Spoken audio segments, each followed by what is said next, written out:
Hi everyone, welcome back to my YouTube channel. This is me Anushka. So today we are going to discuss preparation of halo alkanes. So let us begin. So सबसे पहले हम alcohol से halo alkane या फिर alkyl halide बनाने वाले हैं.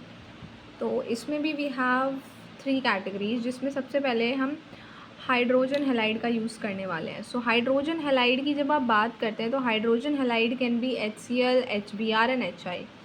तो अगर मैं HCl का यूज़ करती हूँ और मैंने अल्कोहल ले लिया, ठीक है, तो एनहाइड्रस ZnCl2 की प्रेजेंस में मैं ये वाला रिएक्शन करवाऊँगी तो मेरे को हेलो एल्केन मिलेगा, that is RCl, and H2O यहाँ पे निकल जाएगा. ठीक है, अब ये जो चीज़ होगी ना, वो मतलब यहाँ पे आप एनहाइड्रस ZnCl2 का यूज़ कर रहे हो, तो that is for primary and secondary alcohol, and इसको आप ग्रूव्स प्रोसेस भी बोलते हो, एंड ये ल्यूकास रिएजेंट के रिएक्शंस हैं. ठीक है, उसके बाद यहाँ पे 3 डिग्री वाले की जब आप बात करते हो तो 3 डिग्री अल्कोहल जो है वो HCl के साथ रिएक्ट करेगा, रूम टेम्परेचर पे रिएक्ट कर जाएगा और यहाँ पे RCl बन जाएगा और H2O, यानी कि टर्बिडिटी आपको देखने को मिलेगी.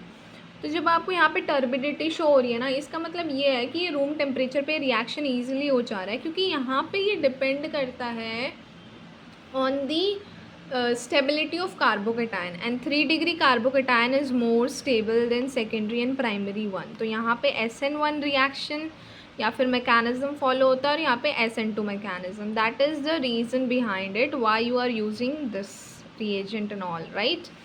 उसके बाद HBr का जब आप यूज़ करते हो तो आप HBr को H2SO4 की प्रेजेंस में करवाते हो तो आपको RBr मिल जाता है. सिमिलरली HI के लिए आप H3PO4 का यूज़ करते हैं और आपको RI मिल जाता है. हाँ जी. नाउ फॉस्फोरस हैलाइड का आपने यूज़ किया, लाइक आपने फॉस्फोरस पेंटा हैलाइड ले लिया या फिर ट्राई हैलाइड ले लिया, तो उसके साथ कैसे रिएक्शंस होगा. So let me just tell you. So जैसे कि मैंने ले लिया PX5, इसका रिएक्शन हमने करा दिया ROH के साथ. ठीक है, तो जब मैंने PX5 का रिएक्शन ROH के साथ कराया तो सबसे पहले तो RCl बनना है, RCl बनेगा. उसके बाद यहाँ पे आपका HCl रिलीज़ हो जाएगा एंड POCl3 यानी कि फॉस्फोरस ऑक्सीक्लोराइड ये बनेगा, है ना.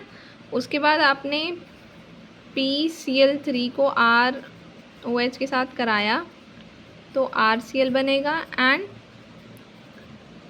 H3PO3 फॉस्फोरस एसिड बनेगा, है ना.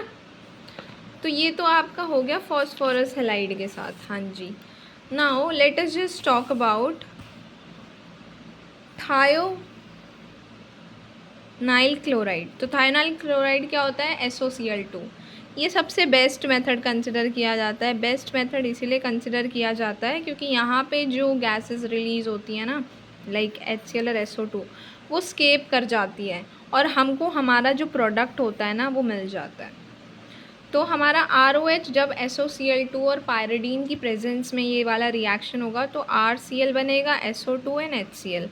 तो ये स्केपेबल गैसेस होती हैं जो कि रिलीज़ हो जाएंगी, स्केप कर जाएंगी और आपको RCl जो है वो ऑब्टेन हो जाएगा.